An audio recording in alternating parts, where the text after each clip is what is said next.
आज आपण पाहणार आहोत लसावी। त्यासाठी आपल्याला जी आज पद्धत पाहिजे आहे त्याचं नाव आहे मूळ अवयव पद्धत। तर या ठिकाणी आपल्याला 18 आणि 20 या दोन संख्यांचा लसावी काढायचा आहे। त्यासाठी आपण या दोन्ही संख्यांचे आता मूळ अवयव पाडून घेऊ।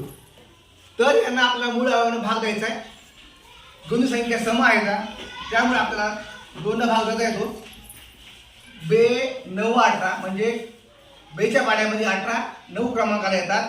तसंच बे 1 बे आणि बे 0 0। त्यानंतर आता 10 ला भाग होतो बघा 2 ला, कारण 10 समसंख्या आहे, पण 9 ला भाग जाणार आहे 3 ला। तर 3 च्या पाड्यामध्ये हे 9 3 नंबरला आहे, 3 3 9। तसंच हे 10 बेच्या पाड्यामध्ये 5 नंबर आहे, बे 5 10। आता 3 ही मूळ संख्या आहे त्यामुळे मूळ संख्येला भाग द्यावा लागतो। 3 1 3। तसंच 5 सुद्धा ही मूळ संख्या आहे, म्हणजे 5 ला आपल्याला 5 ला भाग द्यायचा आहे, 5 1 5। तर आता दोघांचे बी आपण मूळ अवयव पाडले तर पाहायचे आता 18 चे मूळ अवयव पडले तर ते असं आपण मांडू गुणाकार रूपामध्ये 2 गुणिले 3 गुणिले 3। त्यानंतर आपण आता 20 चे मूळ अवयव मांडून घेऊ गुणाकार रूपात 2 2 5 2 गुणिले 2 गुणिले 5। तर लसावीसाठी आपल्याला काय घ्यायचं आता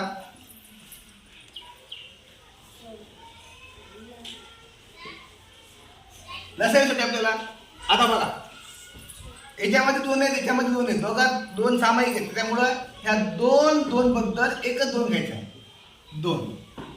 तसंच आता इथे हे 2 आहे, मग 2 आहे का नाही, पण तरी पण ते आपल्याला घ्यायचं आहे, एकदाच घ्यायचं आहे। वर खाली असला 2 ठिकाणी असला तरी एकदाच, एकटा असला तरी पण एकटाच घ्यायचा आहे।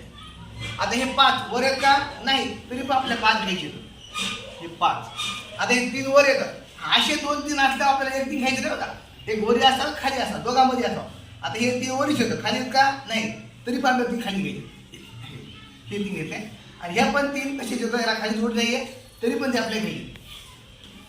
आणि आपल्याला आता काय करायचं, आपण दोघांची बी आपण आता खाली मूळ अवयव काढून घेतले आणि यांचा आपण गुणाकार केला की आपल्याला लसावी काढता येणार आहे 18 आणि 20 चा। बे दोन्ही 4 5 20 20 3 आणि 60 गुणिले 3। हे तसंच असं करू द्या, 60 गुणिले 3 3 0 0 3 6 18। तर आपल्या लसावी आलेला आहे 180। धन्यवाद।